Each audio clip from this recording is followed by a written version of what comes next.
Hello, Dr. Sushil. Welcome to Communication for Happiness. New topic, clarity, confidence and fluency. What I have felt, being a teacher of English language, a lot of students they come to me asking these three words, as I say. See, sometimes they come and say, I don't have confidence. Sometimes they come and say, I want to speak fluently, I am unable to speak. Clarity I have added from my side over here, and in this lecture I am going to shed some light on these three things in relation to speaking. I mean speaking English language. See, when we talk about clarity, when we talk about these three words, they are interrelated. Interrelated, yes. See, clarity leads to confidence. Confidence leads to fluency. Otherwise, these two words, they lead to fluency. I'll start from clarity. Clarity. See, if you are not clear, you can't make things clear to anybody. See, clarity I'll discuss when it comes to speaking of English language. Clarity can be discussed on many parts. Many parts, yes. I'll start from idea. When you want to communicate, when you want to speak, you need to be clear. You need to be very much clear with the idea. If the idea is clear to you, only then you can speak with clarity. You can discuss that idea with clarity. Sometimes it happens that we are confused with something. We don't know what actually we want to say, and we start saying, communicating, we can't do justice with that thing.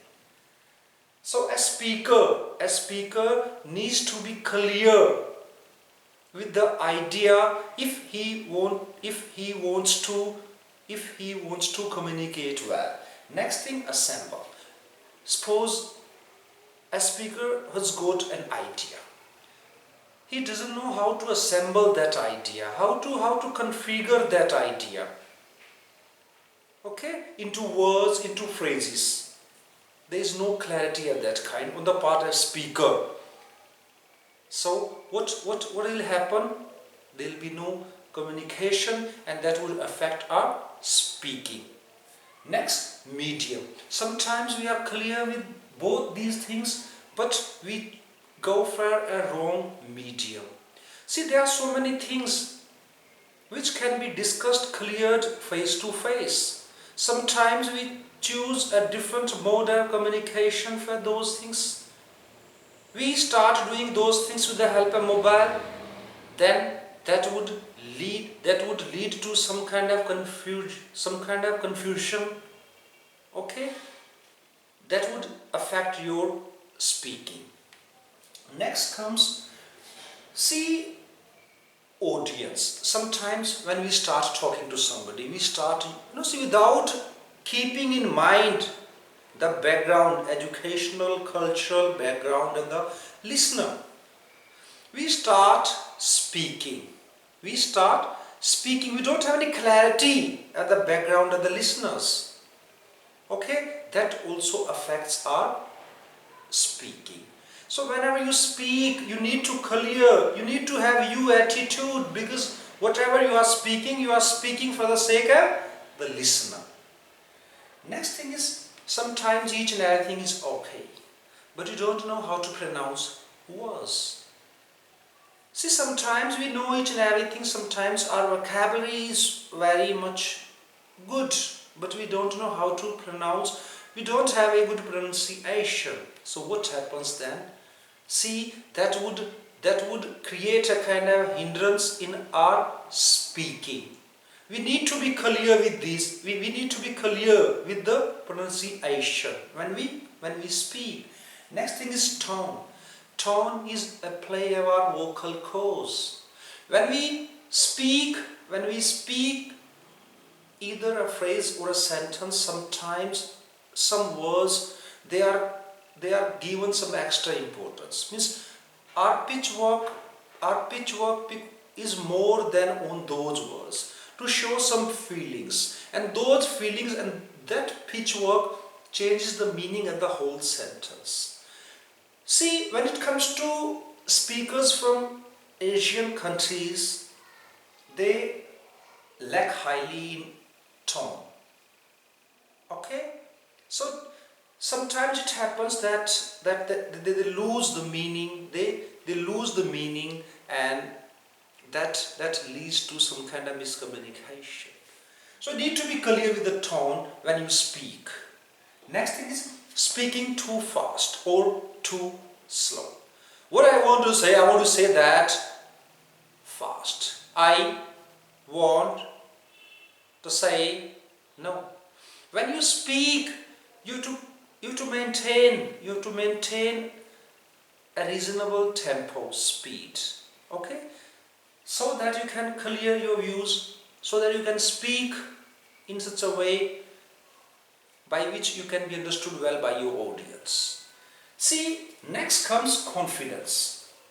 If these things are clear to you, definitely you will lead to confidence. See, a lot of speakers I have seen, they know each and everything, be it grammar, be it phrases, they have good pronunciation. Even then, they are not able to speak confidently. You know why? There are certain reasons which I have written over here. See, to speak confidently, even after getting each and everything, is a kind of skill. Which one has to keep in mind? I like to start from, see, generally people believe that I have to speak in such a way that would satisfy each and everybody. But it's impossible. In this world, you can't satisfy each and everybody. So never keep in your mind that you are going to satisfy each and everybody. No, that will never take place. Okay? If you don't have this thing, then you will be speaking with confidence. Next thing, no one is complete. Sometimes when we speak, we try to be accurate in each and everything. It's next to impossible. Nobody is complete in this world.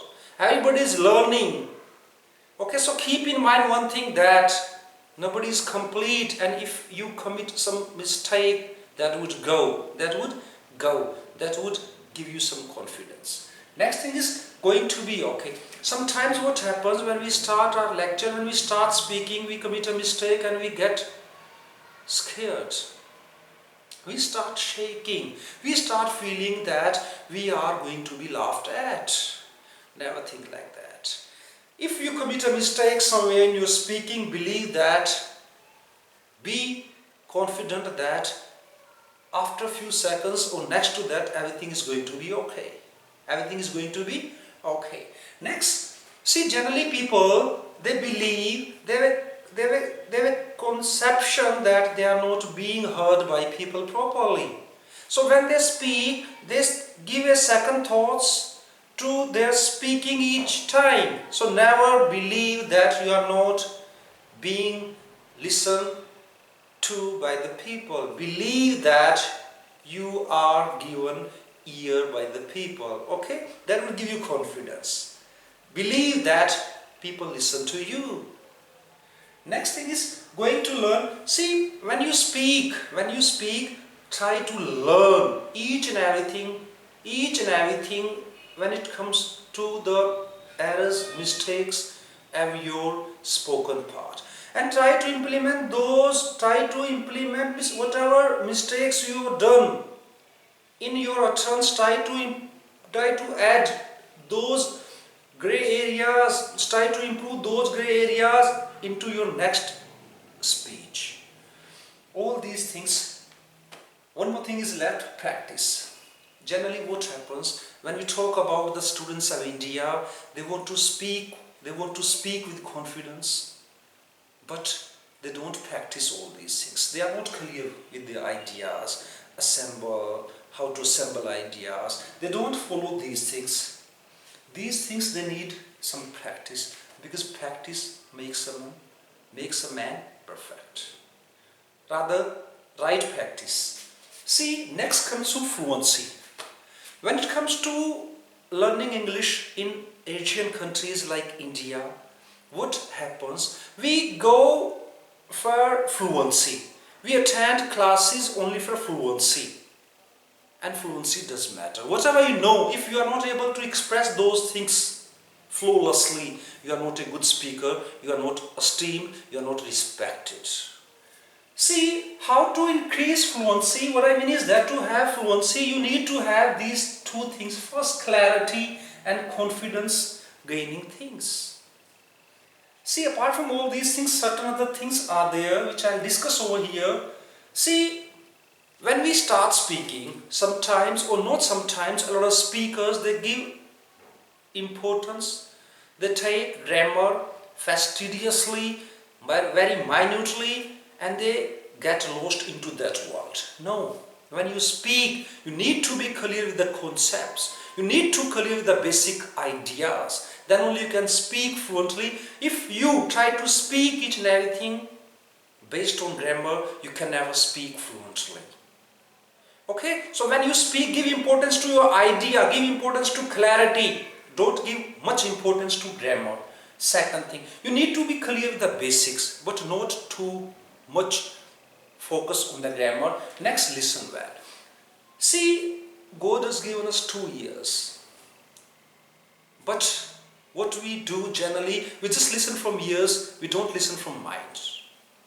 When you listen, you get new words, your vocabulary is improved, you get new ideas, you learn pronunciation, you learn new phrases, you learn idioms.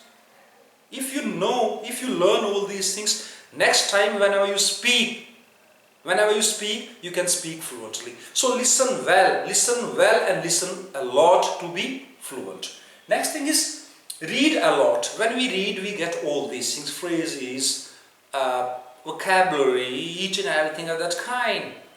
And that, because when we learn those things, we have got enough time, we can process those things in our mind. So when we speak, those things, they help us a lot to be fluent. Next thing, train. See, when we talk about our students, Indian students, means those students who have come from like government schools and local schools, they don't have any training speaking, but they want to speak fluently. They'll have to learn all these things. They must be given training. I'm not saying you must get some training. You must get some suggestion, some piece of advice from those people who have got some knowledge of that field. Next is no translation. Generally, what happens when people speak, they try to translate each and everything from Hindi to English. This process takes time and they get confused. That takes time and they make long pauses. That diminishes your reputation. So when you speak, think in English, speak in English. If you think in Hindi and speak in English, you can never do justice, you can never speak fluently. Hope all these things are clear to you. Next time when you speak, be clear, be confident and speak fluently. Keep watching Communication for Happiness. Thank you very much.